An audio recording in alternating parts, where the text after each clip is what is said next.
Hey everyone, I'm Megyn Kelly. Welcome to the Megyn Kelly Show, coming to you live from SiriusXM headquarters in New York City with my pals from the Fifth Column. We're making this like a monthly, live in person. And I'll introduce them properly in 1 second. A short time from now, President Biden is due to land in the Big Apple for a star-studded campaign fundraiser tonight with former presidents Barack Obama and Bill Clinton. All right, so you've got three former presidents joining in New York City today to raise money for Joe Biden, and a fourth former U.S. president showing up for a very different reason. Tonight's event is expected to bring in a whopping $25 million for Joe Biden, with Stephen Colbert, quote, moderating, Mindy Kaling hosting appearances from Lizzo, and more. Guests who pay enough can have their portrait taken with the three presidents for the low price of $100,000. Sure, okay, that's worth it. We've got world-renowned photographer Annie Leibovitz taking those pictures, by the way, of course, because why not? And you can contrast that with what is happening over on the Republican side, where former President Donald Trump has also planned a trip to New York today, and his trip is for very good reason. The current president will hobnob with the elites, while the former president, Donald Trump, will be in Long Island to attend the wake of the first NYPD cop killed in the line of duty since 2022. We're going to get to all of this. What a juxtaposition, just in your mind, and I'm sure by the end of the day on screen. So much more to talk about, including the amazing Coleman Hughes' appearance on The View. If you haven't seen it, it's well worth watching the whole thing. I posted it on X in full, so you can just watch it there or wherever you want. Our pals join us from the Fifth Column today: Michael Moynihan, Kmele Foster, and Matt Welch. Back with us in studio here at SiriusXM. Find all of their work at wethefifth.substack.com. Don't miss a moment. Subscribe to this show on YouTube and follow me on Insta, Facebook, and X. With cyber attacks on the rise, protecting your data security is more important than ever. So why is Congress considering a bill that could put your credit card data at greater risk of being hacked and exposed to foreign networks? Our advertiser, the Electronic Payments Coalition, says the Durbin-Marshall credit card bill shifts billions in consumer spending to less secure payment networks, also that corporate megastores can make bigger profits. Find out more about the issue at electronicpaymentscoalition.org and decide for yourself if you would like to tell your senators to oppose the Durbin-Marshall credit card bill. Hi, guys. Hello, Megan. Great to have you. You know what happened is I asked them to make the prompter smaller, like the type, and I'm actually having difficulty reading it. So I just kept stumbling. Like I thought you were just making all that up. I couldn't see anything there. That is tiny. Kelly McGuire, my crack producer, wrote that, and I took a look at it before the show, but it's tiny. It was tiny. Yeah. Okay, I do think it's a remarkable split screen to have three former Democratic presidents over there raising $25 million for Joe Biden, while one former Republican president is there at the wake of this murdered cop. It's a terrible look for Joe Biden. Karine Jean-Pierre was asked, is Joe Biden, would he like to say something? Is he going to do something in response to this officer being shot down just as he tried to check a car that was sitting in a bus lane and got shot? He's a 31-year-old guy, has a 1-year-old son, married. No. So sorry about the loss of life. In fact, we have that. We can kick it off with Karine Jean-Pierre remarking on it. Here we go. Our hearts go out to this officer who tragically lost his life in the line of duty. We're also praying for his family. President Biden is deeply grateful for the sacrifices police officers make to keep our community safe. This shooting is yet another painful reminder of the toll of gun violence, that what it's doing to inflict on families and our communities and our nation. And that's why the president signed more than 24 executive actions. That's why we're able to pass a bipartisan agreement to deal with the gun violence that we're seeing in this country. Obviously, more work needs to be done. It's about gun violence. Officer Jonathan Diller, his wake will happen today on Long Island. His funeral is set for Saturday. The suspect, Guy Rivera, here he is. Poor guy. God rest him. The suspect, Guy Rivera, was found to have a shiv stored in his rectum during the shooting in an apparent anticipation of being sent to jail again. One can only hope it gets used against him soon.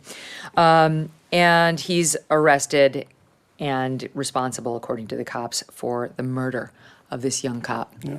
What do you guys make of it? I mean, it's just monstrous. It is unfortunate that there is a political dimension to acts of violence like this, but there is certainly with respect to New York and local politics and how the city has just been in this very weird place. I'd say we've saw a monstrous climb in violence in the city. It's gone down in a pretty dramatic way as well, but only because it went up so big. But with respect to like presidential politics, the national politics, I mean, I feel a little bad for Karine Jean-Pierre there. She has a president who probably doesn't have the stamina to make it to a wake early in the day and then go to a big event like this. And by the way, later Kmele, on tonight. that point, he's got several hours of free time between the time he arrives momentarily and this evening's event. He could go. One could imagine what he might look like later in the evening, though. I mean, the guy just does not have the stamina to do it. When he's doing the State of the Union in the evening, he's resting up all day to go to that event. So their hands are perhaps somewhat tied.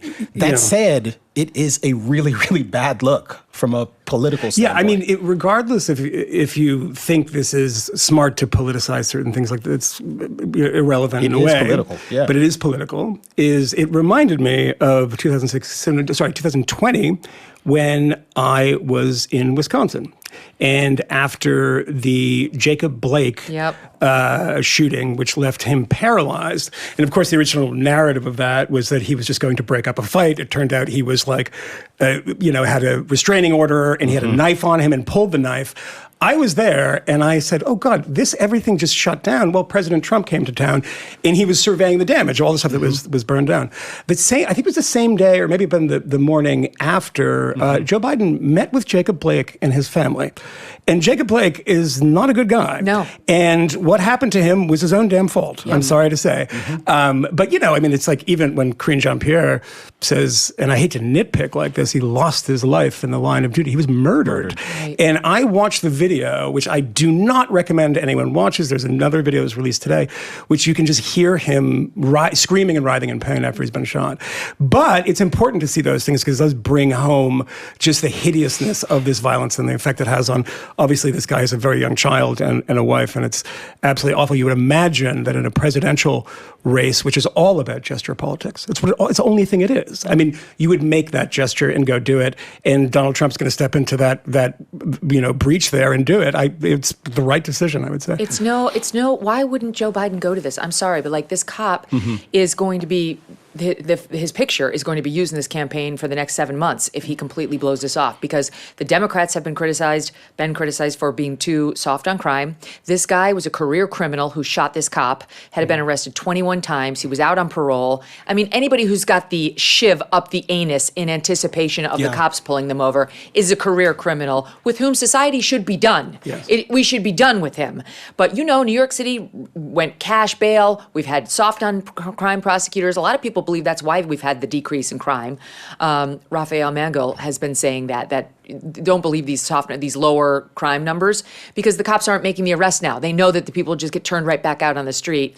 In any event, people are angry about the crime situation, even though it's kind of like the economy where we're being told, oh, it's better, it's better, it's better. Well, tell it to the family of this officer. Yeah. Eric Adams had a press conference, and he's like literally schizophrenic, at least on a policy level, because on one hand he'll portray the city as a hellhole, and the next day it's like, I can't believe everyone's calling this place a hellhole. Our trains are safe. You'll pay no attention to the National Guard. And by the way, you can come here and someday you get a 9/11.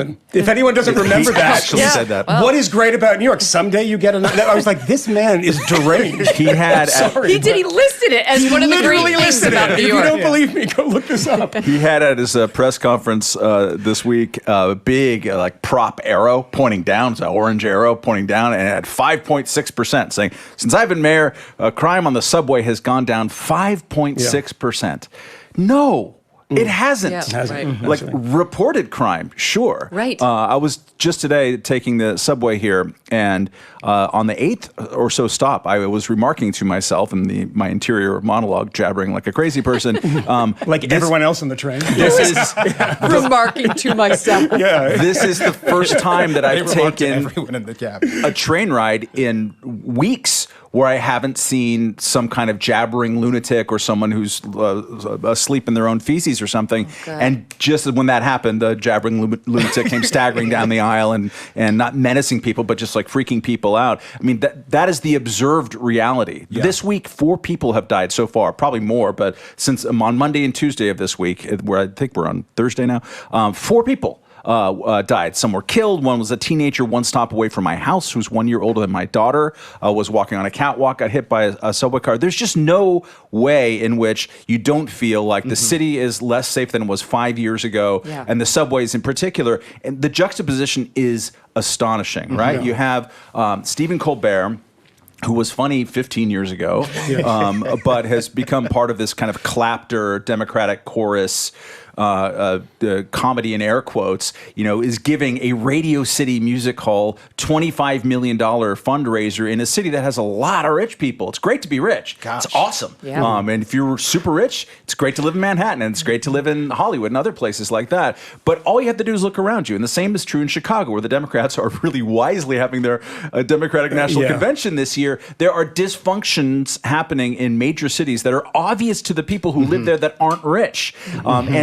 And to allow that and like even showcase that disparity is amazing. And also, it must be said that Biden is going to have a huge fundraising advantage all throughout this presidential campaign because Donald Trump is raising every single dollar to pay for his own legal team. Tom Wolfe would have a field He would have a field day. Bonfires of the vanities. It's like I have to point this out all the time, and it's frustrating to do so.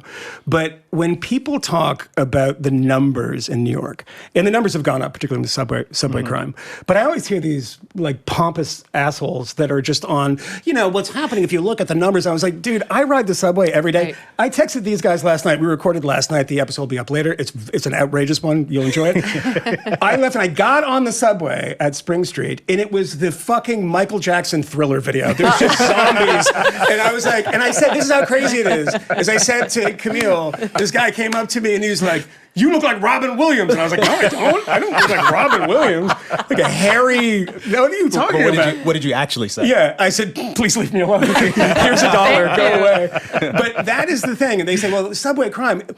Matt is right. Every time you're on the subway, there's something. Every time. Yeah. None of this is reported. What do? Call 911 and say it's full of crazy people that are menacing? I sent you guys a video this morning that was taken on the subway last night of a guy going around and fakely punching. I saw him. This is, you can't call the police. Nobody calls the police. Right. What are you going to say? There's a crazy person on the subway who didn't hurt anyone, but was menacing people. Okay, that's not recorded. And if you ride the subway as much as I do, and I do, this is a class issue, because Matt is right to point that out. When you have these pompous people right over here at, literally a block away, $25 million, $100,000, take a picture with these desiccated old presidents, well, the normal people living in this city are riding the subway and seeing something that these people will never see in their lives. Yeah. Or never see it again if they ever saw it in the past. And to live in this world, and when people say, well, actually, here are the numbers, and I'm like, I'm at sorry. least it's not 1975. It's like you said, okay, 1975. so four people were murdered last week, down from 5. Yeah. It's a win. It's not as bad as Baghdad in 2002, though. It's like, wait, what? Right. How is this one of these comparisons? No, but I do think it's pretty devastating. It's pretty dumb for the Biden campaign to have proceeded with this, understanding the optics of what's happening in the New York City area today. This is going to be out on Long Island. Massapequa's on Long Island, where this officer is going to be waked, and then the funeral this weekend. But what a stupid thing to have your $25 million glitzy fundraiser with the former presidents on the night of this man's death, and the honor that's going to be paid to him today of the wake. And I think they're going to live to regret it, because I think most Americans are going to have that cop's death on their mind as they go into this evening and see the glitzy coverage of Colbert and Lizzo and whoever else is going to be there with these three. And then Trump's going to be all over the news as having been at the wake. It's a very, very different juxtaposition. So that's CBS. I remember the days when they wouldn't have let a late night host go and host something like this, because Stephen Colbert is associated with CBS. Yeah. And they would have said, no, it doesn't look good for the network in an election year for you to be fundraising for the Democratic candidate. Literally fundraising. Literally not, fundraising. not Literally. like emceeing, but like Yeah. at a fundraiser. Yeah. Fundraiser. Yeah. So that's CBS, used to be very storied and respected. And that brings me to NBC, another big network. You may Yes. be familiar. They were in the news this week. Do you have any relationship with them? Did you ever, have you watched it? It's not very good, just so you know. This whole area, like, all my past ghosts are everywhere. The ghosts of Megyn's past. Every Set the block. watch at Sirius in the Thank God I found my way to the right building, ultimately. So now there are reports that there are a possibility some executives their necks might be on the chopping block over at MSNBC or NBC, as reports emerged that the head of MSNBC was actually in on the decision to hire Ronna McDaniel. Rashida Jones. Even though, as soon as her people started freaking out on her, she's like, she will never be on MSNBC, never be on MSNBC. Meanwhile, turns out she was behind the scenes approving the hire. That had not been disclosed. And now there are reports that multiple reporters inside of NBC are scared that their Republican sources are going to dry up and that they'll never get Republicans on either MS or regular NBC again. Do they have Republicans on? I know. I'm like, which Republicans are these? I mean, Michael like, Steele. Really right-wing people like Michael Steele and Nicole Wallace, right? Yeah. Right. But I will say, I'm not sure. I actually think the last point is kind of interesting because do you think core MAGA is going to refuse to deal with the NBCs of the world, Meet the Press and so on, Lester Holt, as a result of this? Because I don't think they care about Ronna McDaniel. I think that's right. And I Yeah, also think they want media coverage. So I Yes. think big NBC will not pay any penalty for this. I mean, they'll pay a penalty internally, not from externally from MAGA. I mean, the people on the outside watching this are mostly just rubbing their hands.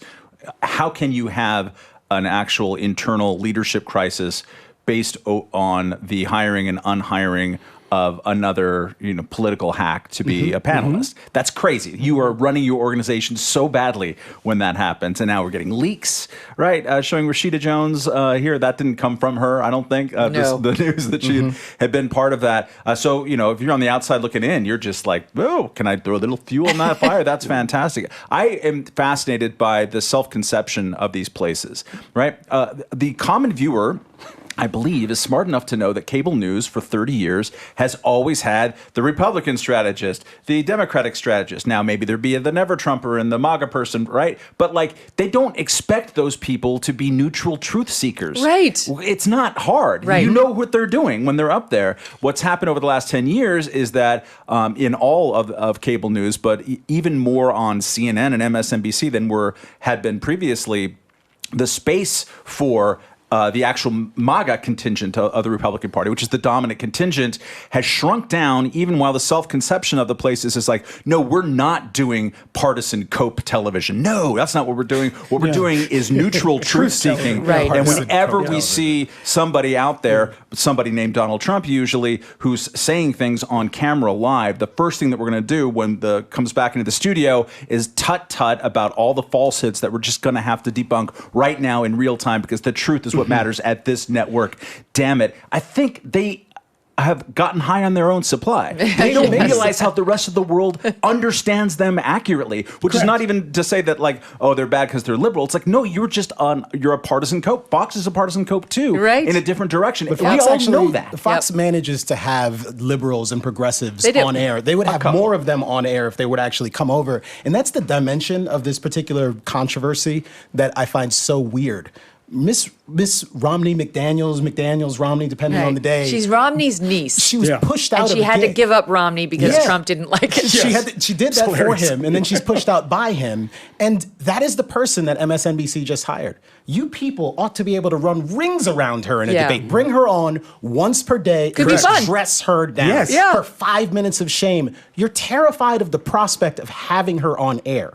What do you think about your viewers? What do you think about yourselves? You imagine that your arguments are so facile that they can't stand up to her being in the room interrogating them? It is obscene. It's a good point. Did you ever, Megyn, when you were working in television, get the impression that the people that were ruling over you, signing your paychecks, were complete morons. There was a moment that I realized that they were all stupid. Yeah. And you look at MSNBC. Other than Roger. Roger was not stupid. Like he is, I mean, if you look at him in the Nixon campaign, you're like, wow, this guy has a storied history and you can love him He or was hate brilliant. him, but he was a smart guy. No, but over at NBC, it was the classic, like Harvard educated, 100%. have absolutely no feel for 100%. what actual people care about. Nothing. Type And executives. you hire, so like I always think back when they were getting criticized, MSNBC, and they start becoming a very liberal network. And people say, This is who we are. This is who we are, and we have no black executives. So they start on this kind of, Rashida Jones, who the head of the network is black.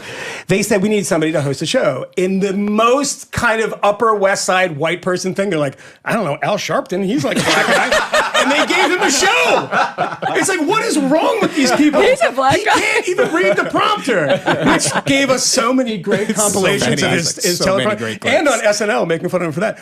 But that's the least of his problems. That's the least of his problems. I mean, actually, they have him on, and they say, oh, Ronna McDaniel, she was horrible on January 6th. It's like, do you want to go back into Al Sharpton's past? Right. And all the Just pick one. pogroms that he tried to precipitate? Like Raise your hand Freddie's if you fashion tried to war? start a race war. Raise your hand. Anybody? Multiple times. Yeah. Let's note that Maybe. Megyn's hand was up.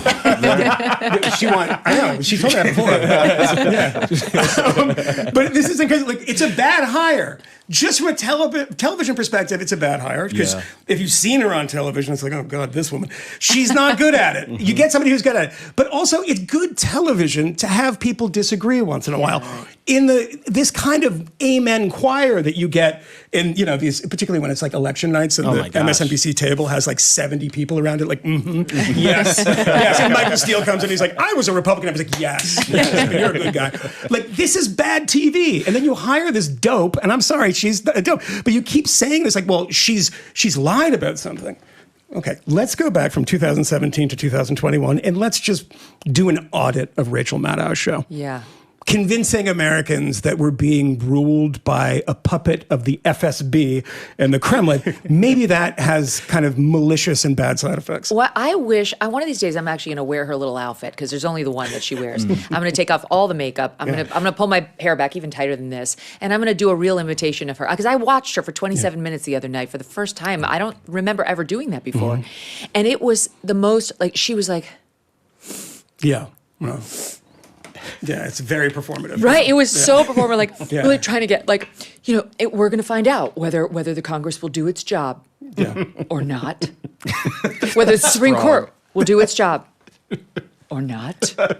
And then the credits roll and she walks out into her helicopter and disappears. And it's like, just she's a woman of the people, though. Woman of the people. And then there's $35 You have some million work to do one show a week? on the eyebrows, though. Like the eyebrow placement is really. Well, that's thanks to my doctor. There's nothing that can be done about that for another 3 or 4 months. felt those I'm not going since to the be able to. So, all right, predictions. Do you believe that an executive at MSNBC or NBC will be fired? Can you yes. fire Rashida Jones? No. Can you do I don't that? think Tough. And the dynamics are hard. She's got the double. That's Yeah, the she's got whole the Black double. and That's a woman. their whole thing. Unfireable. That's all they care We've about. tried to fire Kmele, and like, we don't even care about those politics. And he's like, nope. Sorry, it's in the rules. Sorry. I don't know if you know, as he refers to it, he has the melanin force field, which is Camille's term for his protection. I think they have to fire somebody because they have a staff revolt. And I mean, it's the thing that we've seen so many times, although it feels a little bit hungover, right? It was that was classic 2020 behavior. Started with the Me Too ramp up, and then like when everyone lost their mind in the summer of 2020. The Woody Allen book, Spotify with Rogan, staff revolts. Which, now Neil Young's back on Spotify. Exactly. That's how Oh, he's much such the- a, what he is. Not that The he P word. knows where he is on any given day. But it feels like that is crested, but still you have these places, generally large institutions, who will make the mistake of having like a staff meeting to talk about a controversial political coded event, and they're still in terror of their staffs and of their 25-year-olds and 30-year-olds. On that front, did you see the letter from the head guy over at NBC, Caesar, whatever his last name is? Conde, Yeah, thank you. Who He said you can't run a newsroom without cohesion amongst the staff. Yes, you What? Absolutely. That's What? the only way you can run a Yeah, newsroom. 100%. What are you saying? Yeah. So we all have to be in agreement before we can make any Correct. executive moves, any Yes. hires, any directional changes, any story pitches. Real leadership. That's And that's the insane. head of NBC, and people at home don't necessarily always understand the difference. NBC News is a fairly straight, for a broadcast company, news division, just like CBS has a news division. That's like MSNBC is understood to be more to the partisan tip of the spear, and this is part of actually the story. Like the Ronna McDaniel hire, they hired her first at NBC, and then like let's go on MSNBC where we're more partisan. So when the head of NBC, right, the more truth-seeking news organization, is saying we need staff cohesion, Cohesive and aligned, he said that newsroom must be. God no, Diversity. God no. I mean, Reason Magazine, which I work for and have for 20 years, a libertarian magazine. We know where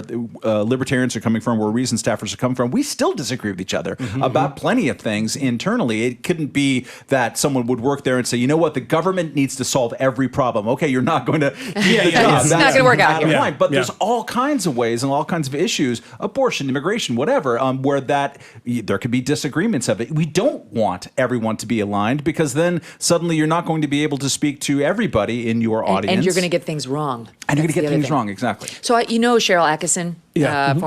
she worked at CNN for a few years, and then she spent most of her career at CBS. CBS, I love her, and I love her podcast. And she was just telling a story on her podcast the other day. She's very just the facts, ma'am. You know, she really is.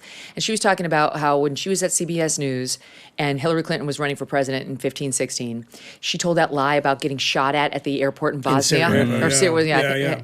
And Cheryl had been with her on that trip Yes. as a CBS News correspondent. And didn't get shot at, doesn't remember any bullets, that's the kind of thing you'd remember, and actually had videotape from the moment. And went to her bosses at CBS News. She's like, well, I got something helpful to show you here, because I was there. Maybe it was when she was with CNN. I don't know when she had the tape from. But in any event, she was talking about how her boss, I think was Rick Kaplan, who was a lefty and was aligned with the Clintons and friends with them, she kind of said to him, like, sorry. Yeah. And he was like, absolutely not. He was like, it's a great story. And she's like, well, I know you're close with them. And he's like, not that close. We're running that tonight. That's right. That's You're running a journalism. business. I mean, That's yeah, journalism. yeah, You yeah. don't care about your Yeah. partisan affiliations. You don't need cohesive and aligned. We disagree on, politics, but this is a story and we're running it. They're trying to win elections. It's totally They're changed. very clear about that at MSNBC, and they're doing penance for 2016. giving Donald Trump so much airtime on Morning Joe. Yes. And they've been Not just airtime, but sycophantic coverage. running your hands through his hair kind of thing. Yeah. This stuff was absolutely bizarre. But There's also, something else up the rectum. Also, What? Why'd you say that, Matt? these are we're still on, right? I thought we were going to break. I was hoping we were. But also, speaking of fake war stories, like, you actually have Brian Williams there.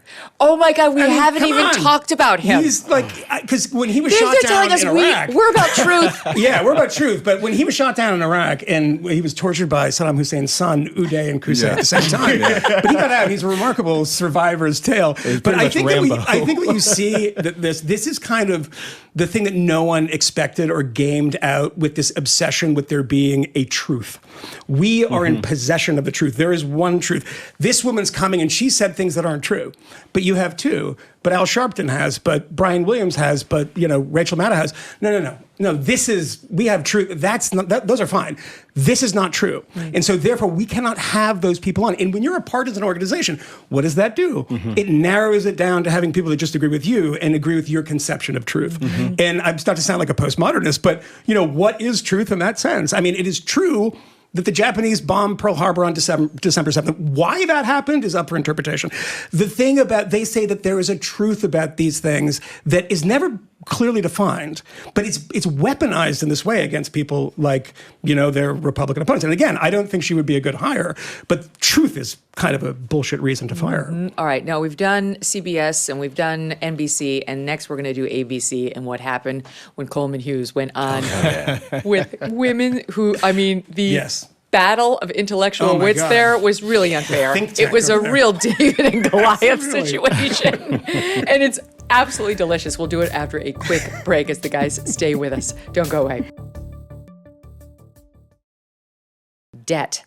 You can go to bed thinking about it, and you can wake up thinking about it too. Here's the truth. The system traps you in debt. High interest credit cards and loans make it nearly impossible to pay off your debt, and insane inflation keeps you stuck paycheck to paycheck. Done with Debt can be your lifeline. Done with Debt has an ingenious new strategy to help erase your debt faster and easier than you ever thought possible. Done with Debt analyzes all the debt options you qualify for. They know how to reduce bills, and they know how to cut interest rates. Their skilled staff of negotiators, they'll come in, they know how to get debt out of your life permanently, without bankruptcy and without a loan. Done with Debt has experts who can share with you strategies for eliminating debt. But you do need to hurry because some debt solutions are time sensitive. Here's how easy they make it. Go to donewithdebt.com. Donewithdebt.com. Donewithdebt.com. Okay, so Coleman Hughes, and I don't know if you guys, I don't know if I've told you this story, but I've told the audience years ago because he's been on the show a bunch of times. This is how I met Coleman. This is how much I love Coleman. I had just been canned from NBC. Technically, I was only let go from the show. What happened after that remains confidential. Okay, but in any event, we'd separated. And everybody's calling me a racist, all the papers and all this, like, because of the Halloween thing. So I go to the Comedy Cellar with Doug, which is a great place to take in comedy here. And saw a great set, had a great time, sat down afterward with Noam, who runs the joint, and Coleman. Coleman was there. I didn't know Coleman. He introduces me. Coleman comes over and he's like, what's happening to you is total bullshit. This is so unfair. And I was like, oh my God. You know, it's like this young black guy who's like, I see what they're doing. Like, you're good. And it was just, it meant so much to me. And a friendship was born. He's been great to me ever since. And I love him too. So he goes on The View, which is great. I love to see him getting his message out there and going on, you know, these other places where that's the audience that needs to hear Coleman's message, right? Like exactly the audience. And he's got a new book out, which I will get the name of so that we can promote it here too. And of course, Coleman's whole thing on the issues of race are more like you, Kmele, like colorblind. Like, stop, I'm not all about my race. Stop making my race so important. Like, what matters is character and values and so on. Well, the ladies of The View didn't much like that, especially Sunny Hostin. Watch. We should try our very best to treat people without regard to race, both in our personal lives and our public policy. Of course. And the reason I wrote this book, thank you. The reason I wrote this book is because in the past 10 years, it has become very popular to, in the name of anti-racism, teach a kind of philosophy to our children and in general that says your race is everything.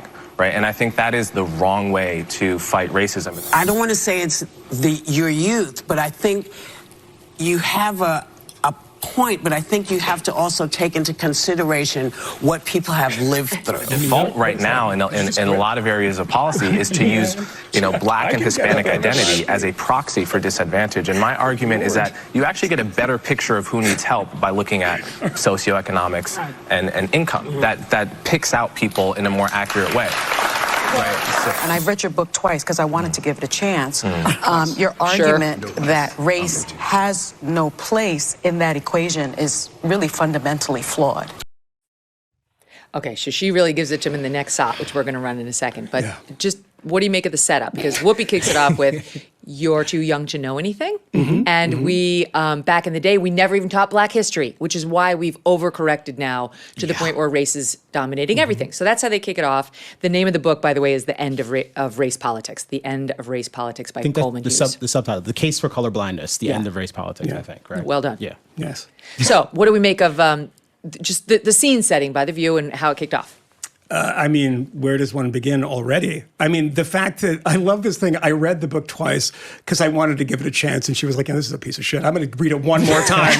Maybe I'll get it." It's a lie. I don't think you read it once. She seems anything. to have picked through, but to cut it's like that's what a dumb person says to sound like they're smart. Like, it's fundamentally flawed, and it's not. I mean, the premise itself is, I suppose people can say it's controversial, but it's not flawed. And then she's going to go on, and obviously you'll play that, but you see the hostility at the very beginning. And these are not people that are coming to this with an open mind and saying, well, here's a guy with a different set of views about this. Let's listen to him. The Whoopi Goldberg idea that, there's no timeline here. I don't know how old she is. But she says, we never learned this. I am not young. And in 7th grade, I had the entire year was on slavery and the Holocaust. Yes, right. This is not a new thing. Did we teach it in the best possible way? Absolutely not. Were things good back when? No, it's not. But to say that... She's 68. She's 68, okay. To say that without mentioning in the same breath any amount of progress, I mean, we've talked about this a lot on the show, the number of people who have said to me, who I've heard in public, who say that we've made no progress is astonishing to me, Yep. And that is kind of feeding into that narrative, which I find disingenuous. If you watch, I don't think we have this in the clip, my team will tell me, but in the next clip, but Coleman goes on to say, we actually were doing very well on 2013, our racism as a country. Yeah. And it's pegged to 2013 when it started to go back down. He's like, it wasn't because of Obama and it wasn't because of Trump. He pegs it to, in large part, the iPhone and Social the media. nonstop feeds that we Without a get doubt. where I would say the left and their operatives are pushing like Trayvon Martin, Mike yeah, Brown, exactly. One black Yep. man getting shot by a cop over and over and over. And then it's amplified by the Russians. But Coleman was saying, it's us. We've done it to ourselves. Without a doubt. Okay, but so Sunny's getting upset because one of the big problems with Coleman is he's black. And you can't dismiss Please him. take that quote out of context and just repeat it. It's just the worst. Sunny would That's the worst part love. about him, to be honest. But She'd love to be like, okay, Karen, but she can't. Yeah. Right? She can't. So here's how it went from there. Yeah. Your argument for color blindness, I think, is something that the right has co-opted.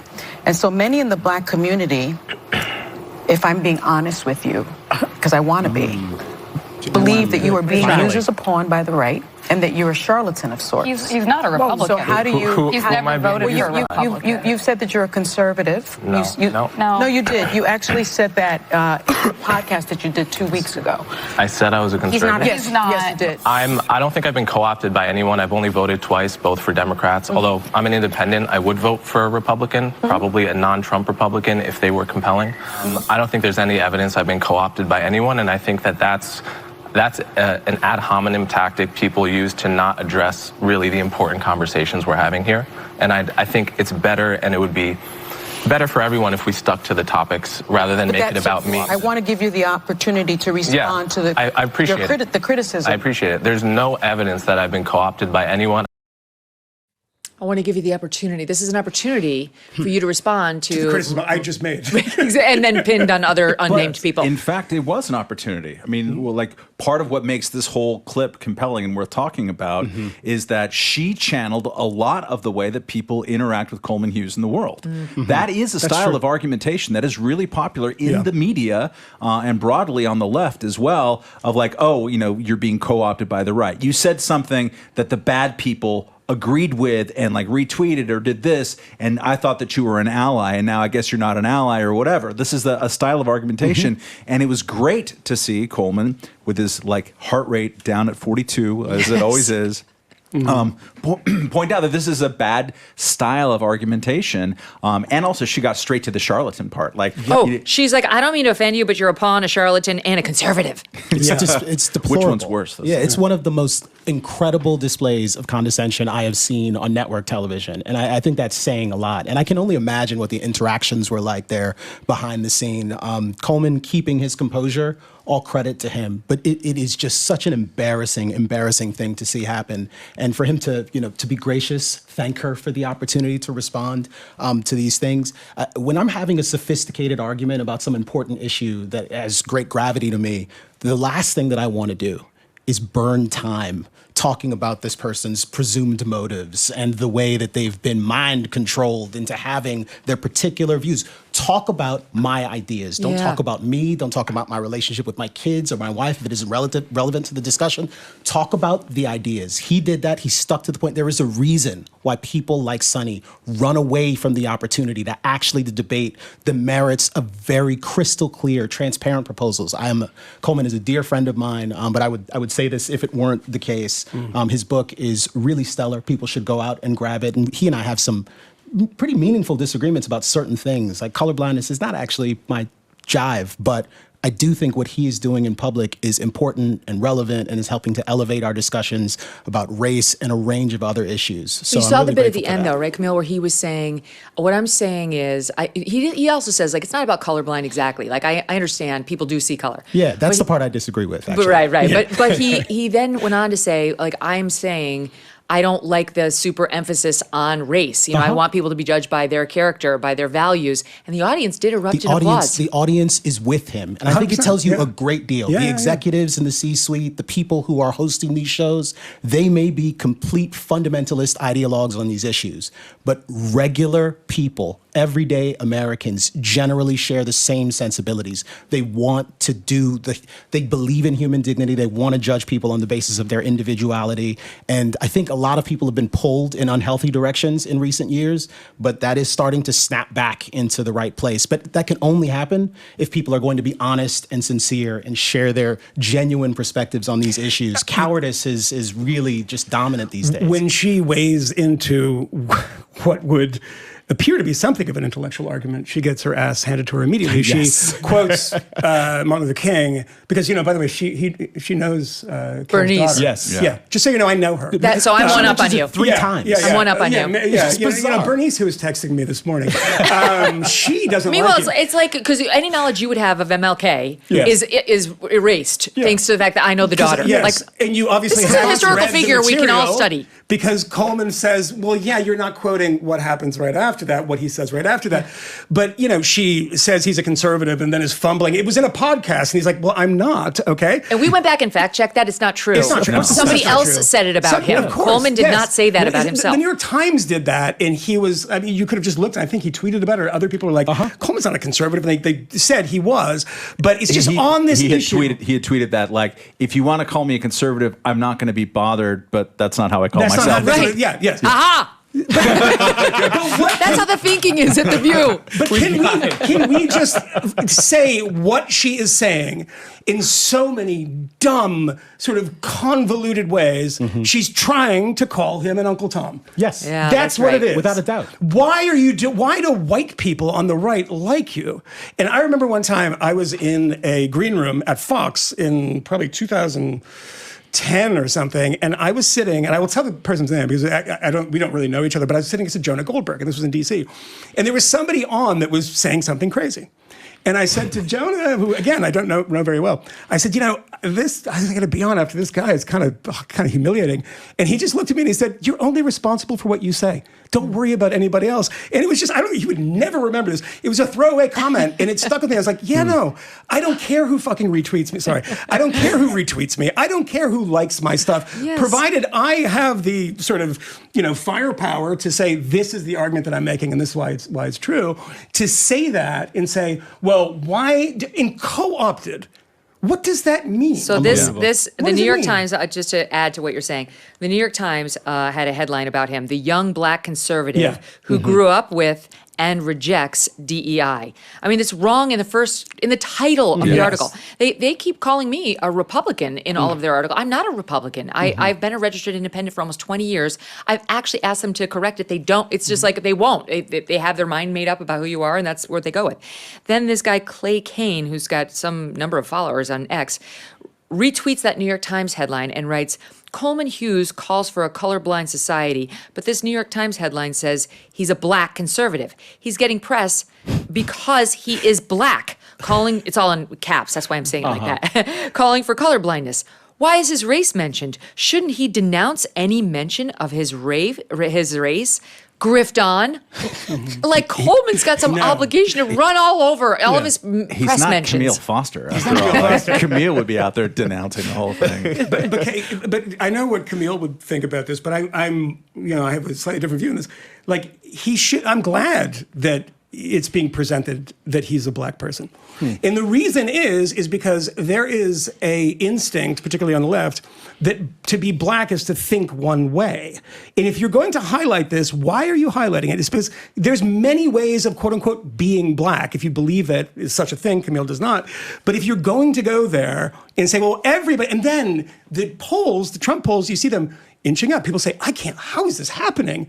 Well, you've been telling everybody on television, on radio, in books, in newspapers and magazines for years that to be black is one set of political beliefs, and that is not true. If Coleman, by quote unquote being black, can maybe complicate that idea for people, maybe that's a good thing. He's a threat. The interesting discussion about MLK was also a highlight of this for me. So he's trying to say MLK recognized what the society has done to black Americans through slavery and Jim Crow and all that, and that he thought the solution was focus on increasing people's socioeconomic status, people who are at the bottom rung. And that will help blacks and Latinos and so on, people who are historically more poor and in that group, but it'll also help disadvantaged whites. And that was MLK's solution. And she was like, but it was about race. He's like, he recognized what had happened to black people, but his remedy was the way to solve it is to look at who's poor and to help them. And yes, that will help blacks who have been disadvantaged, Latinos, whites too. And she couldn't get past the fact that no, what he wanted was reparations for blacks. And they had a disagreement about the substance of what was in MLK's book. We went back and looked at it. You won't be surprised to learn Coleman was right. Coleman was right. Sunny was misstating the facts as usual. And by the way, reading off her little note cards, right? I've been on The View. Let me tell you something. They write everything. I've been like, they write your questions for you. They write, like, for the guests, they tell you exactly what they're going to ask because they know, because it's all choreographed. And so Sunny Hostin got it wrong, having written it before she actually sat down, or at least read a producer's writings. Anyway, they tried to embarrass him. They didn't know their scholarship, and Coleman stuffed it down. It was a thing of beauty. Yeah, she's an academic, right? Sunny Hostin. Hostin. By the way, I just want to point this out again. I pointed it out many times in the show. I had never heard of this woman until you forced me. See? I don't know. Ready. I still don't know who she is. Only seen her. Who is she? You're welcome. Yeah, but what does she do? You're looking for. But I mean, I know she humiliates herself on television, but so do I. She's the gift that keeps on giving. But Moynihan. is she an actress? No, she's a lawyer. She's a former prosecutor. Oh. I used to debate her on Bill O'Reilly back when I was like she better then? No, not really. She was less partisan. Like, she wasn't dumb. We used to have our debates on O'Reilly, and I used to crush her. She comes out and says, like, I used to kill Megyn Kelly on O'Reilly. I'm like, that's why you got pushed out and I got my own primetime show. In any event. Available evidence suggests otherwise. I'm sorry, just like facts are facts. But so now she's gone to The View, and what happened to her is kind of what happened to Nicole Wallace over at MSNBC, where, like, you're immersed in this far left thinking all day, every day, and it rubs off on you like a stank. And now she's just, she sees everything through her partisan lens. She's the opposite of, like, Alan Dershowitz, who also is a Democrat. He's a liberal. He's not going to vote for Trump, but notwithstanding the fact that he's been immersed in academia for all these 50 plus years, it hasn't rubbed off onto him to where his legal analysis gets sacrificed in the name of hard partisanship. He sees things first through his constitutional lens, and then secondly talks about what he would like as a partisan. She's not able to do it. It's audience capture, right? Yeah. I mean, that's what we've seen with a lot of people in our universe, right? I think that's certainly part of it. There's a loud section of the audience who would respond in a really critical way, were she to deviate from certain sacred cows with respect to issues.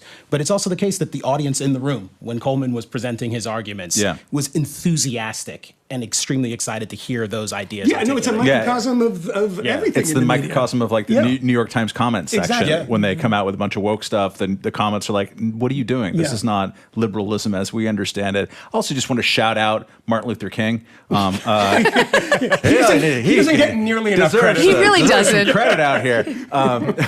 No, just the universality of his approach, of his writing, of his remedies, is one of the things that makes him such an incredible American character, like Thomas Jefferson too. I mean, it is a challenge to everybody, and it depends on what, like, time of year or time of the discourse it is, that he looked back at the founding, the Declaration of Independence. That's where he got all this strength, and he was criticized in real time. That's not what Bernice said.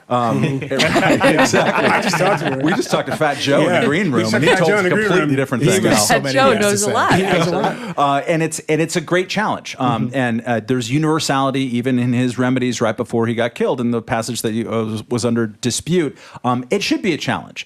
He was looking for a kind of broader humanity out there, regardless regardless of whether you agree with this bit or that bit. And part of the reason why everybody has a piece of Martin Luther King, like they did with Thomas Jefferson, like they did with George Orwell too, I think, and that they need to come back and revisit the texts that is an accomplishment that very few people who ever have worked in the written language have ever managed, I think. I do think we have an obligation, though, and I share all of those sentiments to respect what King has done and to think about what new vistas look like with respect to justice, which is part of the reason why, to the extent Coleman and I have any disagreements about race stuff, my aspiration is to transcend this notion of identifying ourselves by race and to recognize that there is nothing fundamentally true about this notion of a kind of universal notion of blackness or whiteness. There is nothing that all black people have in common. There is nothing fundamentally different about persons imagined to be black with respect to someone who is imagined to be right. We see the ridiculousness of race anytime we talk about it if we actually scrutinize it. Coleman's mother isn't black. What is this notion of him being a black man? It's absurd. We're Rican, completely right? incurious. Yeah. We have habituated ourselves to the practice of putting everything in the context of race, and we can actually practice our way out of it if we can be thoughtful and sensible and listen to people like Coleman who talk about these things in sane ways, and myself as well, and give one another the benefit of regarding each other as individuals. It's the least that I can do for you, and I'd hope it's the least you could do for me. This is what Sage Steele was trying to say recently too, right? And she got Also booted a out sane of person. ESPN. Yeah. They ruined her career over there, and one of her biggest sins there was A, she had some questions about the vaccine mandates, but B, she had the nerve to say, like, okay, Barack Obama identifies as white, even though he has one as black, even though he has one white parent and one black parent. She's like, bizarre. That's my same situation, she said, and I don't see it like that. I'm mixed race, and I wouldn't say I'm black, and I feel like it would be sort of a rejection of my mom, and I'm not comfortable. That was too big a sin. If you have brown skin, you have to own the black thing, otherwise you're hashtag part of the problem. It's insane what we're doing to each other. Stand by. There's so much more to get to, and we will do it in next hour. Don't go away. Financial experts thought we were in the clear. They were anticipating around 6 rate cuts by the Fed this year, and then the inflation data came out higher than expected. This isn't going away. It can't. The U.S. is $34 trillion in the hole, and yet we keep printing money, which pushes the prices you pay every day even higher. So you can either bury your head in the sand or you can do something about it. One option to consider is diversifying a portion of your savings into gold with Birch Gold Group. Gold can be your hedge against inflation, and Birch Gold makes it easy to own. They will help you convert an existing IRA or 401k into a tax-sheltered IRA in gold, and you don't pay a penny out of pocket. Text Megyn, M-E-G-Y-N, to 989898 and get your free info kit on gold. Then speak to a precious metal specialist about how you can choose to protect your savings from persistent inflation with gold. Text Megyn to 989898 now. Okay, so I would be remiss while we're on the topic of media if I didn't mention that Don Lemon has a new show, and kicked it off with Elon Musk and got fired before. And I know you're joking that it's so good, but because you haven't watched it, but I did get some clips for you, Moynihan. Oh, I watched the Elon one. Is this a new Yes, episode? This is a new little compilation is this like a of review his copy? questions. You tell me what you think about All this. To Kevin O'Leary, Mr. Wonderful, just yesterday on his show. TikTok. Time is running out for the social platform known as TikTok. Hi, everyone. I'm Don Lemon. Welcome to the Don Lemon Show. He didn't do that. I couldn't help myself with that one. Because many people, including senators, members of Congress on both sides of the aisle, they have really expressed concerns about TikTok's Chinese ownership, that it compromises this platform and that platform. I want you to compare that to, what is happening with other platforms, including X. But so if you're concerned about the Chinese and all of this, then why do it? But I just want to get to some other things before I get into that. I don't know if you saw me writing notes. I was writing down White House, National Security Advisor, and now Donald Trump I'm going to write down because I want to talk to you about, is that why you feel the way you feel about his court cases? But stand by for that. Okay, listen. So I want you to compare this to X. That's, that's Elon Musk's, digital platform or social media platform. And it has caused intense controversy, I should say. Do you think the digital town squares, town squares, any of them, like Put a these, wallet in his should mouth be so he doesn't owned by swallow one his person tongue? or Jesus one Christ. organization who the person owns the microphone and the speakers and the It's volume? amazing. Well, What a great cut! Steve Krakauer. Fabulous. It's like Krakauer's a public genius. access. That is amazing. What's happening? I'm going to write some notes. Can you hang on for a second? That is amazing. And it's what I noticed, and I have to be honest about this. When the Elon thing came out that he had fired him, right? I said, well, that's terrible. That's not good. From Elon's point of view. From Elon's point of view. That's terrible. You shouldn't do that. And then we hadn't recorded an episode. And then by the time we recorded the episode, I watched the interview, and I was like, oh, that was absolutely the right decision. This was not ideological. It was the most bumbling, confused interview I'd ever heard. And they were just awful questions. Yeah. Unbelievable. And by the way, even the first thing that you show, TikTok's not even owned by China. It's owned like Chinese ownership. That's not even true. But you see what happens. And when you're in, when you're ever an editor at a magazine or a newspaper, I know Matt has done this, you'll sometimes get copy from people that you loved, right? And you'll see them without their makeup on, and you're like, oh my God, they can't write. All of us are doing it. And then you see Don Lemon had a big staff, right? And he has the IFB, people like, Don, you're swallowing your tongue again. I'm going to tell you what to say. And he's like, okay, good. You're wearing the weird glasses. No one is there. With the He's doing it on his own. And he's just like, so that, I don't know, there's a thing that's called Acts and this. So is that good? It's like the Chris Farley show on SNL, if you ever saw that. The greatest. The greatest sketch of all time. So you were a Beatle. Remember when you were in the Beatles? What was that like? That was what that was. Remember when you were on Shark Tank? That was great. Unbelievable. Someone should put a wallet in his mouth. Is the greatest. Does anyone have a tongue He was having a depressor? stroke. I was worried about him. Good Lord. The best part of that whole Elon Don Lemon flap is there's a week. This happens, the news breaks, Elon looks dumb. It's just stupid. Why would you do that? Totally. Mr. Free Speech. Yeah. By the end of 7 days, Elon has put Starship up into orbit, the largest rocket in history. He's helped a quadriplegic man learn to use the computer with his mind, which is amazing. Yeah. And he promises at the end of that, we're working on blindness next. We're going to start installing chips in your head. And yet he could not make a star out of Don Lemon. He's like, this is too great a task. Keeping in mind that the other good thing he did that week was not pay Don Lemon a penny, which is a noble Don Lemon, who wanted half the company, he wanted to do podcasts wanted to be shot in space, which was the only good idea. Cybertruck. He wanted editorial control over at Twitter. Well, why not? Yeah. I mean, look at that. Sure, right. Sure. He's a brilliant man. So here's another little ditty. He weighed in on Candace Owens parting ways with the Daily Wire, and this is what he had to say about it. Oh, no. Candace Owens finally went too far for the far right. The real story here is not the drama. It's not that. It's not the Daily Wire, their office politics. The story is the fact that Ben Shapiro, like Elon Musk before him, has been outed as a free speech fraud. So to say that Candace Owens is a firebrand would really be inaccurate, because bigotry is her bread and butter. And that's exactly why Ben Shapiro and the Daily Wire hired her. They hired her because they traffic in bigotry and rage bait every single day, all while using free speech as a guise. The moment that Candace Owens said something vile about Israel, poof, Candace Owens is gone. Free speech for me, but not for thee.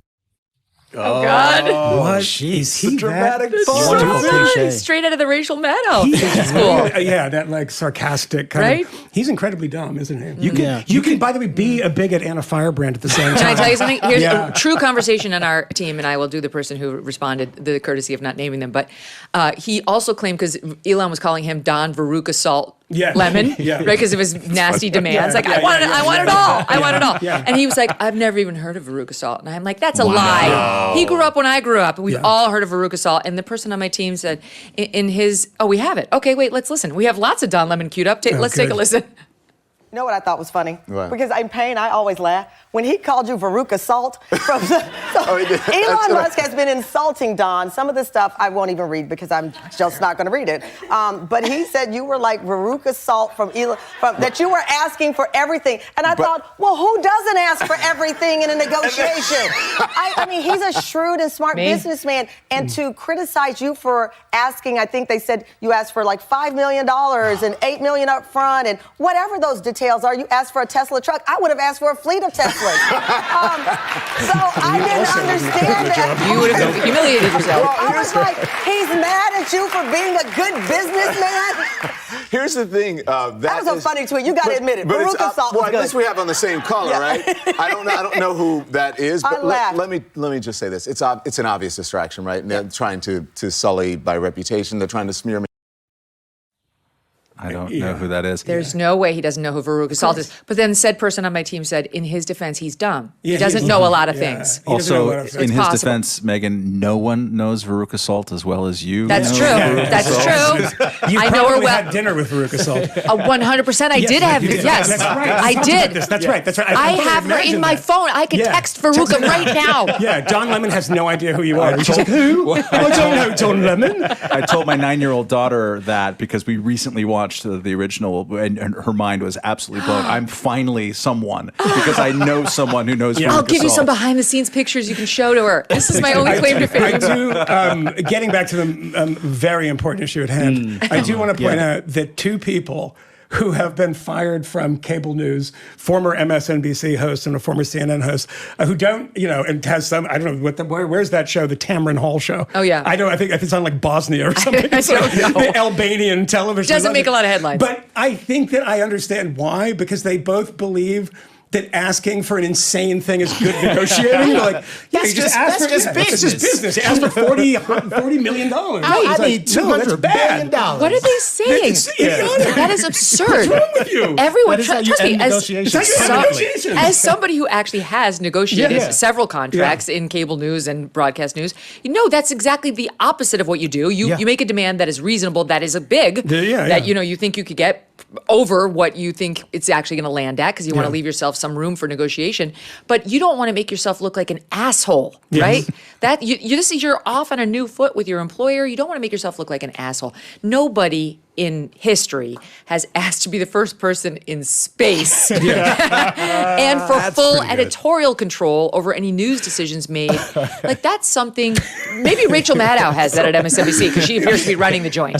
Don Lemon at Twitter, when this guy's resurrecting him from the dead, the hubris. If you went back 20 years and you thought there's going to be a cable news guy who sucks and gets fired, and then in his next job he's going to demand to go into space or you can't hire him, like what is going on with this world?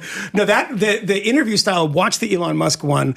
He's a very bad debater. He keeps getting tripped up by Musk, who is like a very odd guy. I mean, I've seen him do this up close, and he's just like a brilliant guy, but he's kind of a weird, socially a very strange guy, and he just handles him the whole time, and he's flustered like the whole interview. That's why it was so bad. He's just not very good at follow-up questions. He's reading off. Don't read. Listen. Know your subject. Listen. And go in knowing your subject and talk. Have a conversation. One of the closing bits in that interview, because I suspect most people haven't watched it all the way through. You've seen clips, but right towards the end, there's this moment where Elon says to Don, think about your next question very carefully. You don't have much time left. That's great. Yeah, that's so good. Yeah. So good. Truer words. Well, apparently his second interview was of Kara Swisher, tech journalist Kara Swisher, and she hasn't even retweeted it. She retweets all of her podcasts. She's going, at least she has it over the past, recent past. Not that one. If you're too dumb for Kara Swisher, ouch. Ouch. And then he sat down with somebody named Monique. I guess she's a star. I don't know Monique, but apparently nobody knows her because the last we checked, it had 13,000 views. She's like your Veruca Salt. You have no idea who that is. Except genuine. I don't. Is she a singer? I don't know. She's whatever. Anyway, comedian actress. Okay, she's not very popular. Sorry, Monique, or at least maybe it's the forum. She also accused Netflix of being racist, I think, for not giving her a big special. There you go. Go back. I think that's true. But how much did she demand on her deal? She demanded a lot, and she, like Tamron Hall, is now doing a show out of a trailer. That might be on network TV. I have no idea. That might be on network TV. She's got good hair. But let's move on to Sam Bankman-Fried. He got sentenced today for all those crimes with respect to FTX and his cryptocurrency and the girlfriend with the hedge fund and all this, the investment nonsense that they were pulling. And they sentenced him to 25 It's extraordinary. years. It's a lot. The defense wanted between 5 and 6 years. The prosecution said between 30 and 50. That's insane. So he went, the judge went on the heavier end. How much of that will he have to serve? I have to check the federal sentencing guidelines on it because there are factors about I don't think he's committed any prior crimes. No. But here's the thing. He went in there today to argue that the reason he should get the shorter end is because he's got autism and he's got this condition. I wrote it down. I don't have it in front of me, but he's got some condition that has a fancy word that does not allow you to feel happiness. Oh. I'm like, Oh, I have that. it's called being a journalist. What do you mean? Yeah, exactly. It's called being Irish mean. Italian. Irish. Yes, thank you, Matt. Irish disease. Yeah. And so this was their way of getting him out of all the glitzy photos with Tom Brady and all of the elite of Hollywood. Like he wasn't enjoying it. He wasn't enjoying it. So you shouldn't hold it against him. And also they talked about his charitable donations. I'm like, hashtag part of the problem, right? Yeah. This is all part of the problem. So anyway, the judge didn't buy any of it.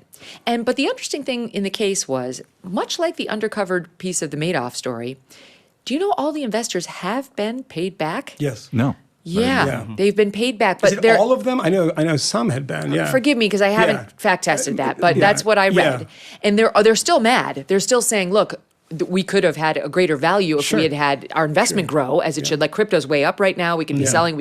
All the benefit of that bargain is gone because, as the judge put it, you stole people's money, and the fact that you won in your bet in Vegas, or at least you broke even, doesn't make it any less of a theft for these people. They could have done what they wanted with their money. They could have earned money on their money.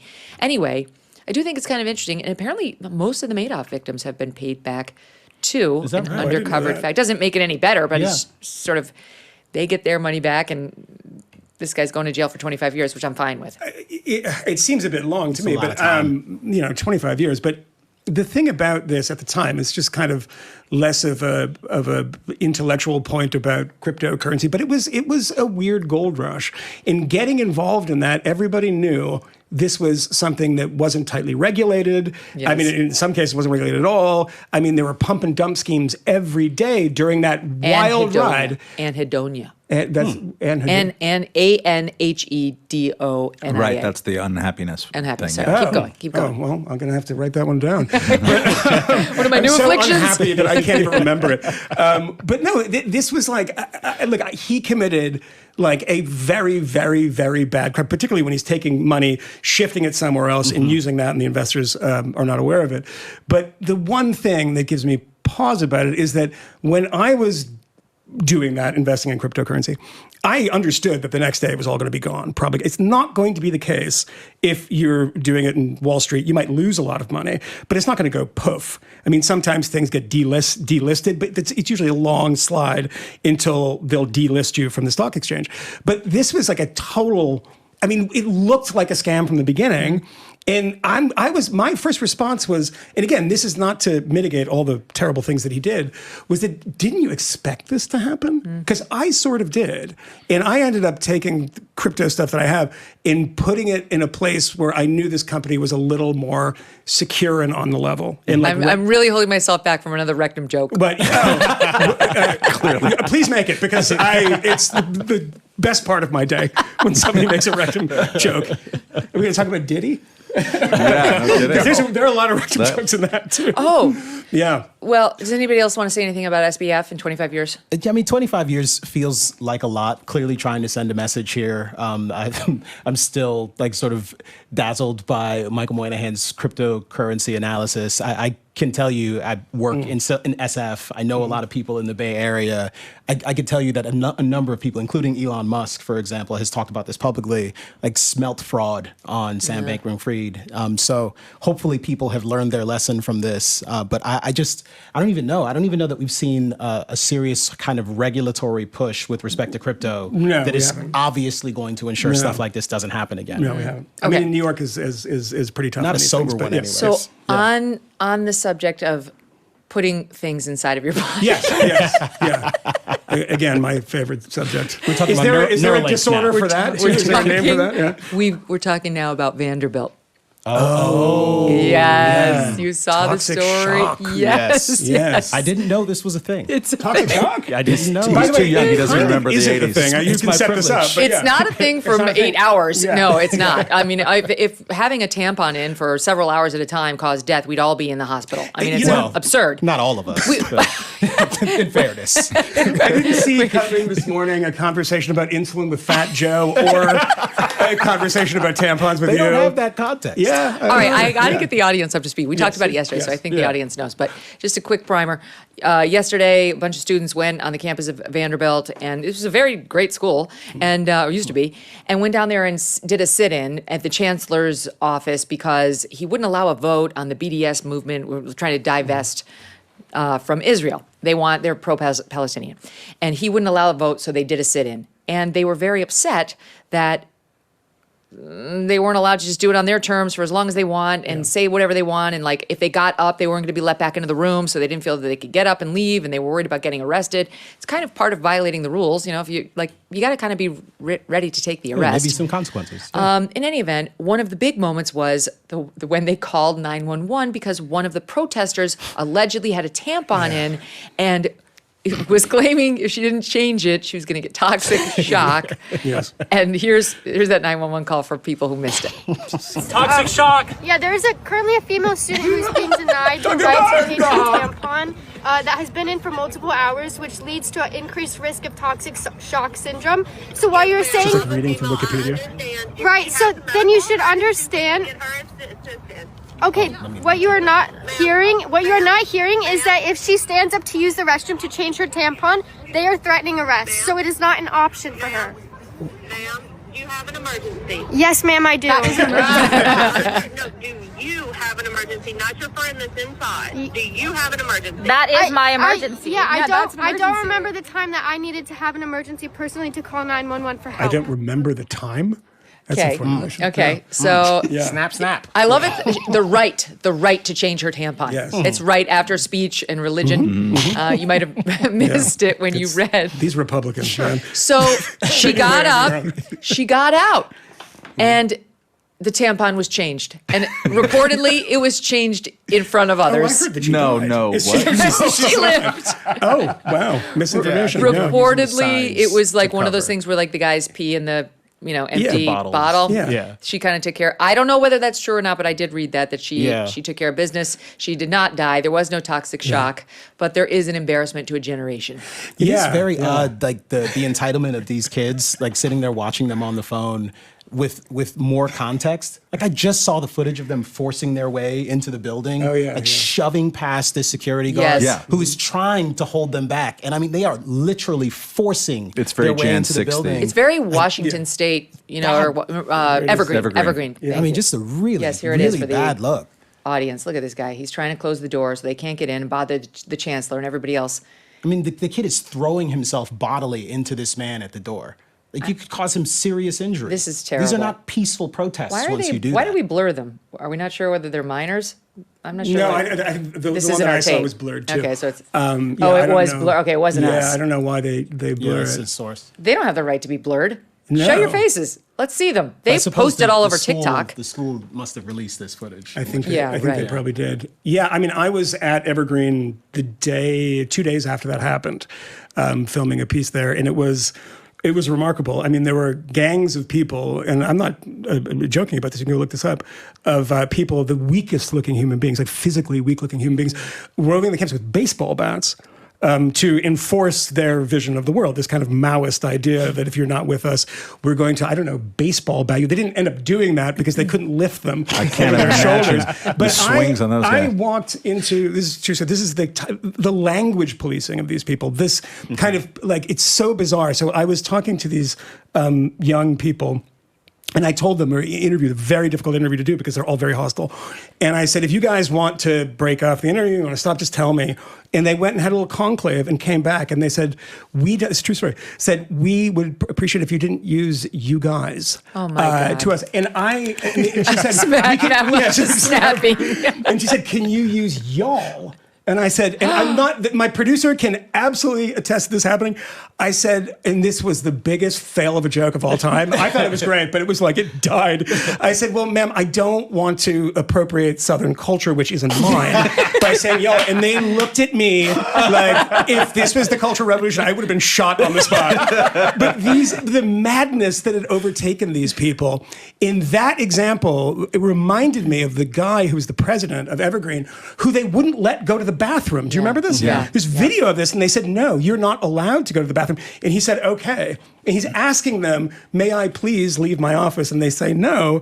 And this woman, the madness of these people, that calling 911, because if I leave, I will get arrested for the crime I actually committed, which is trespassing. And they wanted a guarantee that it wouldn't happen. No, I'm not going to give you that guarantee. It's just some random guy. And he was like, I can't, no. Who are you? No, I can't, you're breaking the law. How's your tampon? Yeah. No, we should pull, you guys, see if we can pull that clip of the girl who was like stuttering and delivering her mandated mea culpa on Evergreen campus. Talking to my producers here. They know what I'm talking about. Yeah. It's truly, like, it's one of the first clips I played when I launched the show. As soon as we had Brett Weinstein on, we played that clip. No. It's always stayed with me how they humiliated one of the dissenters. And it was a black student who was kind of like, Correct, are we doing what's right? I feel kind of uncomfortable about like harassing a professor just because he didn't think we should divide each other by race and mandate that the whites stay off campus so that, it's like this whole racial protest. Michael's Vice News piece on that changed my mind about the importance of campus culture kind of wars. Up till that moment, I was like, maybe it's overblown. Ben Shapiro's out there like talking about this so much. He's being opportunistic and stuff. But seeing particularly the Maoist stuff and seeing the chancellor of the university, like saying things that that he knows is not true, and because he's desperately trying to keep his job, it said to me, there's something has changed. People are afraid of the proletariats doing one the of the revolution. most amazing things, and we didn't get this into this piece, but if you follow me on Instagram, I think I posted it there, some of the outtakes. When I was interviewing, I think George Bridges was his name, you'd seen how the language policing had taken over people's brains, and I said to him, here's a scenario, and I said, just war game this with me. And he stopped and he said, well, I wouldn't use that word. Oh, my Lord. And I said, well, why? That's what we would do. And he gave a babbling answer. And then he did this again when I said, and this one I cannot figure out, I said rope-a-dope. I was like, you're taking these punches like Muhammad Ali, you're rope-a-doping. And he's like, well, I wouldn't use that word. What's and wrong I was with like, that? rope, like lynching? I don't know. But you can see this. I have this footage up on my Instagram. He was so overwhelmed with fear that you would constantly step on a landmine in a conversation. He kept on stopping me saying, I want people to know that I am not using that language, which was not offensive, was not egregious. It was boring everyday language. But he had been a creature of fear. He'd been overwhelmed by this fear. They'd taken over his office and he was like, yes, you're right. And that is the Maoist comparison in the sense that they would kill you. But this idea that there isn't a debate. You don't debate these people. They have the truth on their side. And you either adhere to that or you're run out of town. And we're back to MSNBC exactly. again. There's one truth. Yeah. We found the clip. So this young black student had spoken up, saying, "I don't think what we're doing is right." And just as a quick primer, the problem was at Evergreen College. They used to once a year do a sick out. The black students day would of go, absence, they call it, right, and where they would sort of leave campus to show the other students what life would be like without any of the students of color. And this one year, they said, "You know what? We're done doing that. This year, the whites should stay home." And we mandate that they do so. And Brett Weinstein, who was then a professor, said, that's kind of different. It's not the same, like people voluntarily doing it versus one race telling another race of students, you have to stay home.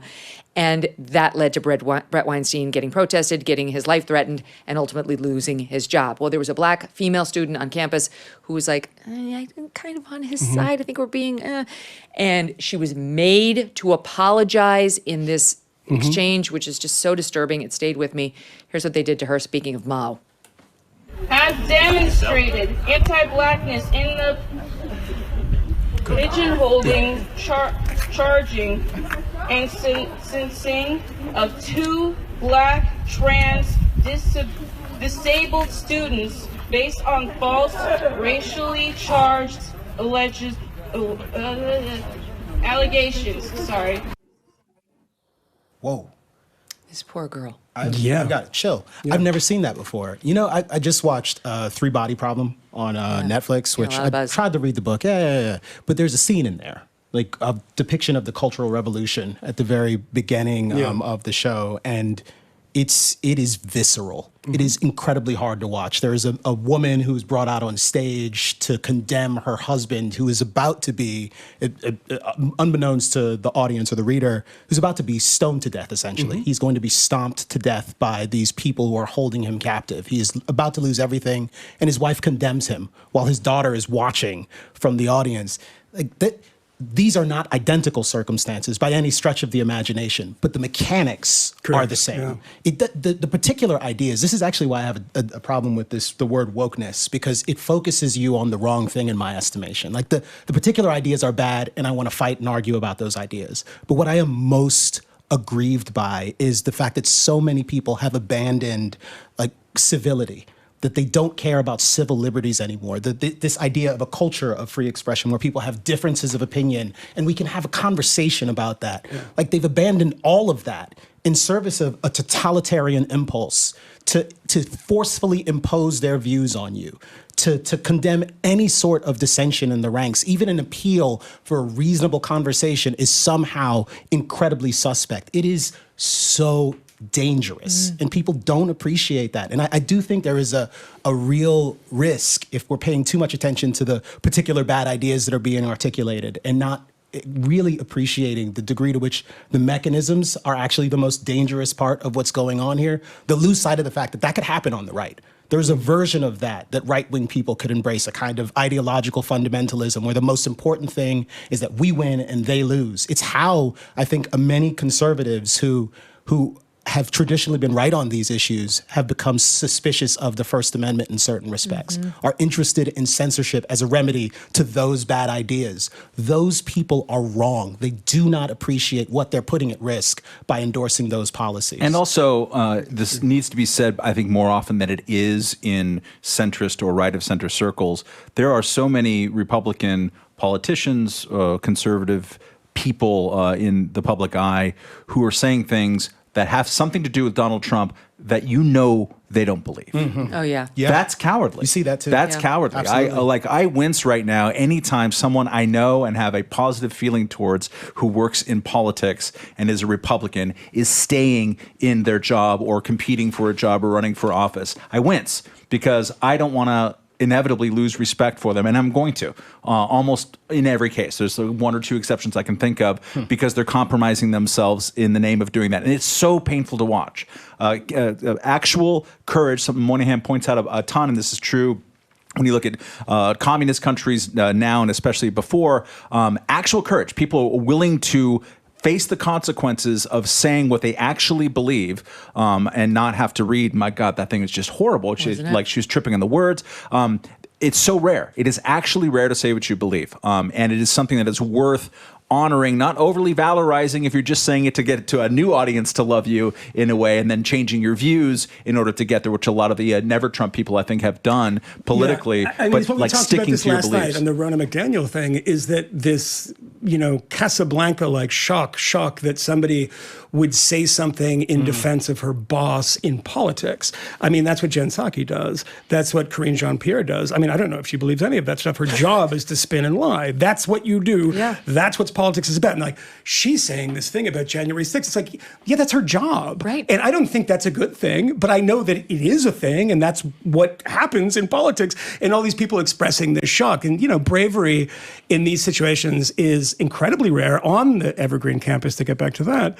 The number of both students and I believe I maybe even talked to her, the students and faculty who said to me, I cannot go on camera and say, I disagree with this mob. No. They're not even affirmatively stating an ideological position. They're just would have been saying, hey, running people off campus because they disagree with you is a bad thing. On a campus. I mean, this is supposed to be the crucible of learning. No, they would have gotten the same treatment as that young woman. Yes, 100%. She could barely get it out. She didn't even know the words she was reading. Most people, and I don't blame them for this, don't want to walk into a situation like that, be tagged forever, have to be humiliated by their peers in public. That takes a lot. That's why, and again, to Matt's point, it's why this type of heroism is so rare. That's why there's only one Solzhenitsyn or two Solzhenitsyns or Sakharov, these people in the Soviet Union.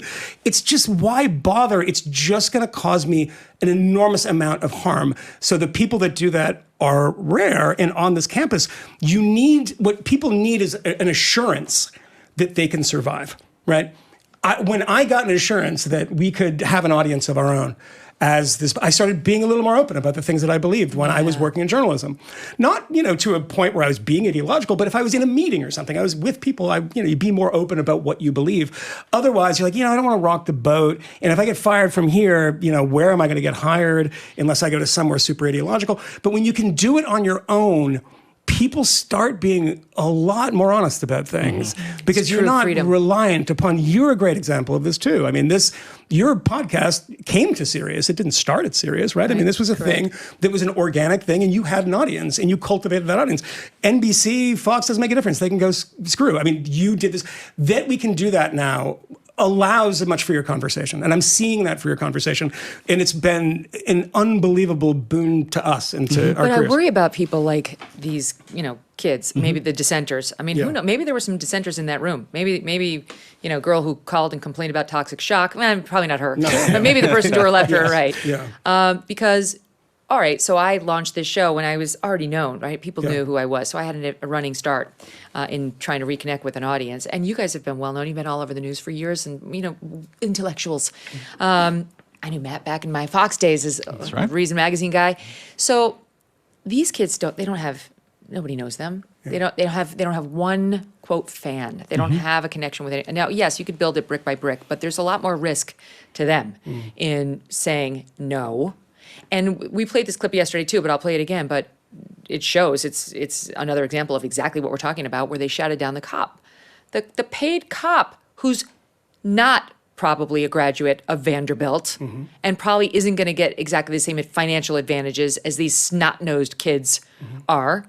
And what was their objection to this one cop? And we saw how they treated the one security guard already, right? Like completely disrespectfully, no care for his fear, unlike January 6th, right? Weren't we shown that one cop over and over who tried to stop the mob? Here, it's not a problem. But try to humiliate him for just doing his job. Here it is. I hope you know that. You're protecting a terrible man. And a coward, too. And a coward, an absolute coward, who is aiding and abetting an actual genocide. Show your morality. What if it was your kids? Would you care? It will be your kids. It will be your kid? Is a job worth it, sir? Is a job worth it? And you're black, Does that kid have a We're penis? already dealing with this. You can stand 32,000 dead, and you don't care. You could stand with us right now and be on the right side of history. But you won't. Shame on you! Shame on you! Shame! You are back in America, and you're not standing with the marginalized people of the world. What does that make you? What does that make you? A coward! Coward! Shame! Free Palestine! Remarkable. It's like, kid, I'm a security guard at the university. I'm like, what? Yeah, you're on the wrong side of history. It's like, I'm in the middle of Tennessee, like working on a college campus. What are you talking about? What do you want me to do? That is what universities create. I'm sorry to say, I don't want to feel like I'm overstating it, but that is a level of fanaticism that is alien to most Americans. I mean, that was what you saw on Evergreen's campus. It's not a coincidence that this keeps happening on campuses. Like if a disease is like under the power lines, you start saying, hey, what's going on here? Like this is happening at all these campuses, these protests that people then believe that they're in, the university exists to serve them. They pay to go there, right? They seem to forget that. They're like unionizing and all this stuff. But that everybody should have a political position on something that's happening in the Middle East. Why did they have a position on the war in Syria? Did they have a position or a takeover of the invasion of Ukraine? Why this one? And why should everybody have an opinion? That is just the base marker of ideological fanaticism. When you're like, you have to have a position, and if you don't agree with me, you're abetting the death of children. I mean, the manipulation, it's a dumb manipulation. And think about what would have happened to that cop if he actually had done what they wanted and sat down and gave up order. He'd be fired. Think they'd be helping them? Think their parents would be cutting him a check? No, there's $70,000 a year or whatever that it costs. I love love the idea that students at Vanderbilt University are the arbiter of what is and is not a marginalized community. At least they feel bad about it, Matt. At least they feel bad about it. What does that make you, sir? Is there any reasonable argument to support the assertion that whatever it is that they're suggesting is happening, that it is coming for his children? What on earth are they talking about? I mean, that Hamas is coming for his children? I think that's the mark of fanaticism when you can't win that argument, right? When you're constantly saying that this is what's happening and it's just totally fanciful thing. You have to kind of personalize it for people and say, it's coming for you. It's going to happen to you. It's like, we're literally talking about Gaza, right? Right. We're in Tennessee. I don't have a map. I'm just a lowly cop, guys. But I think it's pretty far away. It will ultimately come for you.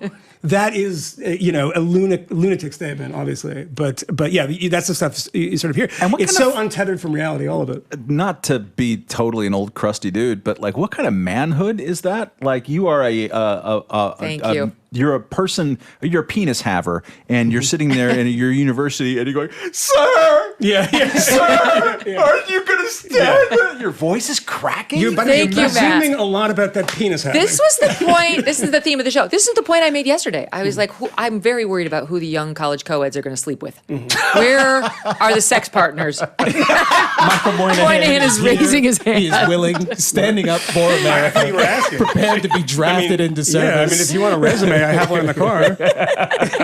I'm sorry, but none of those men could perform. It's not going to happen. And also I love, yes, it's performative for sure, but you can tell like the little tells of it is like the one girl's like, she's waiting to yell her outrage thing, like, it's coming for you. Like she's waiting. Is it time? Should I get in now? Right. There's in the fuller clip they start singing a song that they've made up, and it sounds like one of those like local couch commercials. It's like 1-800. It's like this weird song about Gaza, and it's like, did they just make this up? Leave off the last S for saving. It's exactly that. And go find it. You'll find it. You'll know what I'm talking about. But yeah, 77 cash now. Yeah. Okay. All right. Quick pause, and we'll be right back with more with the guys from the Fifth Column. What a show. Don't go away.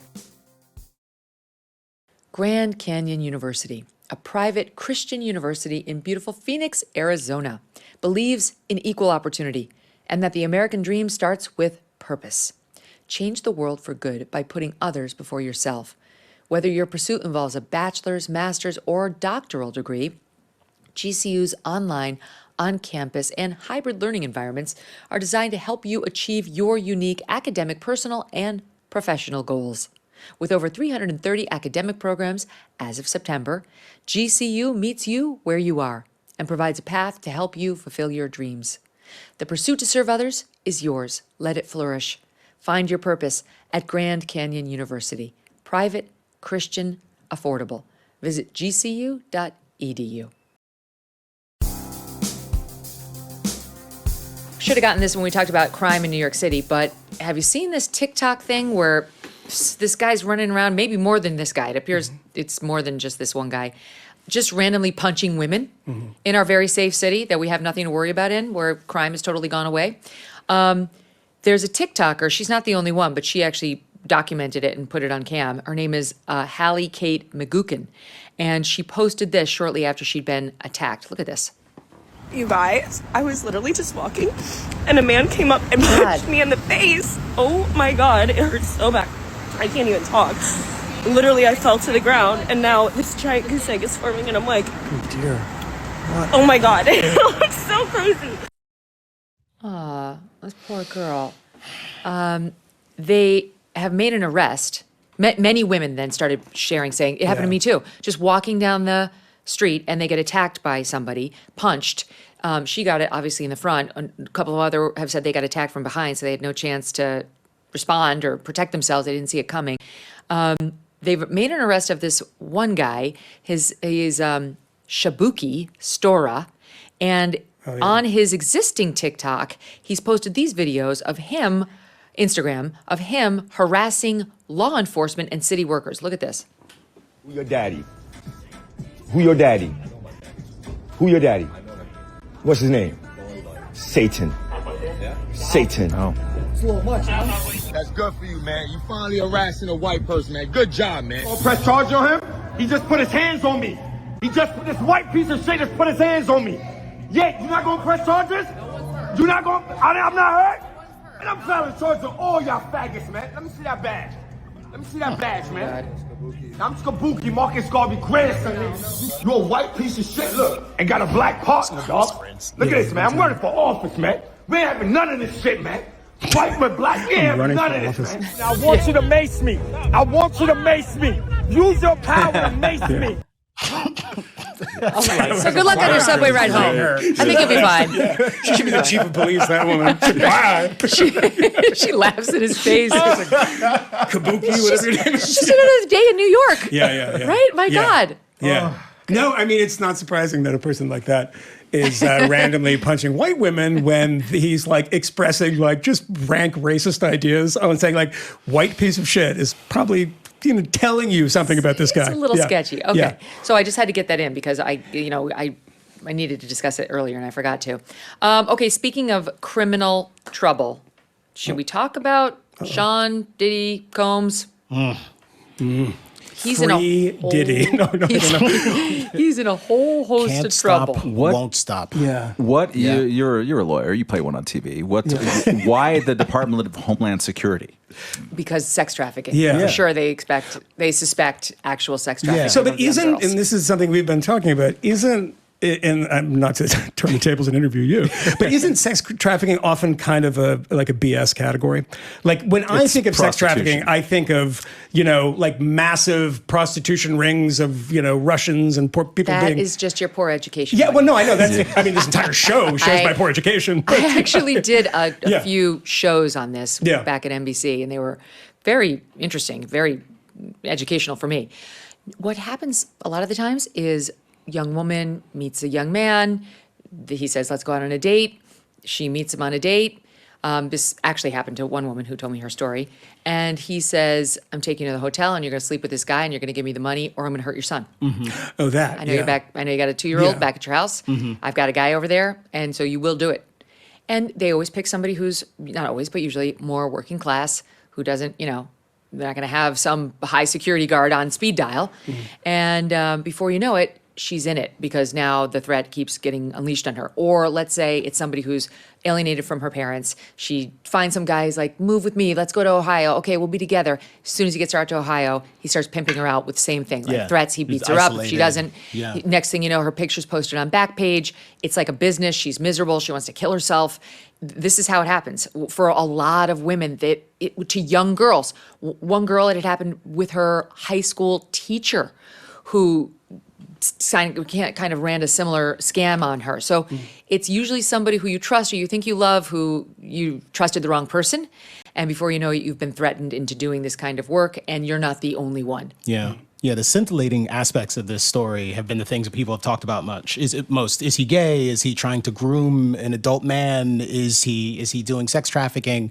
But the legal filings, and there are shootings in there. That's right. And Diddy has like a history of being in situations where someone gets shot, there's a gun involved. That's J-Lo. Looks like it had something to do with him. And I mean, with the last situation with Cassie, which he settles out of court. One day after she filed it. I mean, her legal filing is extraordinary, threatening to blow up another celebrity's vehicle. The vehicle then blows up. Like, this is a disturbing trend. And it is pretty alarming to see all of this stuff playing out. I was a bit surprised as well to see Homeland Security involved, and I understand why they might be. Were you at all surprised by the scope of the raid when you saw that? And I didn't care. I have to say, because in speaking with a lot of these recovering sex traffic victims, obviously they've gotten out of it. Now they're on NBC with me talking about it. Many of them work with the FBI now. Like, for example, I know the Super Bowl is a very popular spot for girls to get, quote, recruited against their will. These young women are in danger. And so victims of sex trafficking will work with the FBI. So it is a federal thing. Like, they actually are cracking down on this. Donald Trump signed a law that made it up the penalties for sex trafficking. So I'm not surprised. If they actually have good reason to believe he's doing anything close to that with young women or men, that's exactly what you would see. So I I have no sympathy for him. I'm not shocked by what I saw.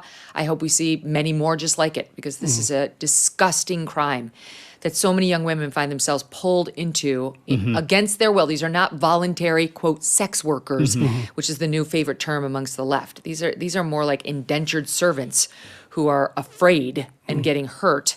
And we kind of just class them into willing prostitutes, and we don't send in any cavalry to save them, and especially not in the case of somebody this rich and famous and powerful. Not saying he did it. He's denied this, not in response to these charges, but all the lawsuits against him. I'm just wary of, there have been a lot of cases where you hear sex trafficking at the beginning at the press conference, and people are like, oh my God. And then when it comes down to it, it's not just that, oh, they couldn't quite prove it, but it wasn't sex trafficking or it was to like begin one with. flight of like one woman who may or may not have wanted to be there. One Vietnamese prostitute that Bob Kraft was getting a handy from. Seriously, that was billed as a gigantic sex trafficking case, and it just wasn't. It never was from the beginning. It was at the press conference level, and then everyone goes crazy about it. Not saying this is all the scale of this thing is absolutely different. But I think we should always hold on to skepticism. With the military force that you saw marshaled for that raid, that presumably they have something, but at the same time, my skepticism, which everybody should have skepticism about these things, is we've seen this weaponized a lot against rich people, against Supreme Court justices, things like that. I just take a step back and let's see what the evidence produces, and that's about it. So I don't know what it's all about. But if you're going to put money on it, bet my way, really? Guys. Are you betting on this? Wonderful, You're a wonderful. sick woman. So We've established that. I refer you back to the rectum. We got it in by the end. One more reference. Got it in. Bye.